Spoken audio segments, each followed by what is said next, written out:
আসসালামু আলাইকুম। আপনারা যারা বাংলাদেশ থেকে মালয়েশিয়াতে কলিং ভিসায় আসতে যাচ্ছেন তাদের জন্য সংবাদ হলো, মালয়েশিয়াতে বর্তমানে কলিং কার্যক্রম চালু আছে বিভিন্ন সেক্টরে। তবে কলিং কার্যক্রম একেবারে ধীরগতি, প্রায় ভিসা অ্যাভেলেবেল নয়।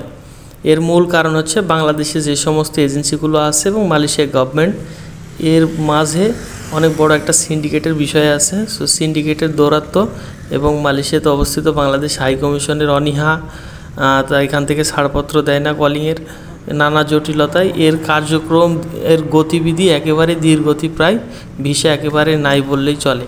তবে সামনে একটা সুসংবাদ আসবে, কলিংয়ে বাংলাদেশের ডক্টর ইউনূস মন্ত্রী পরিষদ থেকে কিছু লোকজন পাঠাবে মালয়েশিয়াতে এবং এর একটা সুরাহা করবে কলিং বিষয়ে, এরকম একটা সুসংবাদ পাওয়ার আশা আছে। সবাই অপেক্ষা করেন সামনে।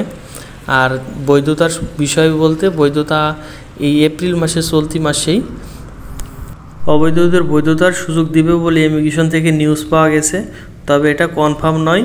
মালয়েশিয়ার বিষয়গুলো হচ্ছে, যতক্ষণ পর্যন্ত মালয়েশিয়া গভর্নমেন্ট থেকে অফিসিয়ালি কোনো ঘোষণা না আসে ততক্ষণ পর্যন্ত ওইটা কনফার্ম বলে ধরা হয় না। সো মালয়েশিয়াতে যে কোনো সময় সিদ্ধান্ত পরিবর্তন হয়। তো বৈধতার ক্ষেত্রে একটু অপেক্ষা করা লাগবে, তবে বৈধতার সুযোগ দিবে, এটা শতভাগ নিশ্চিত থাকতে পারেন। বৈধতার সুযোগ সামনে আসবে ইনশাআল্লাহ।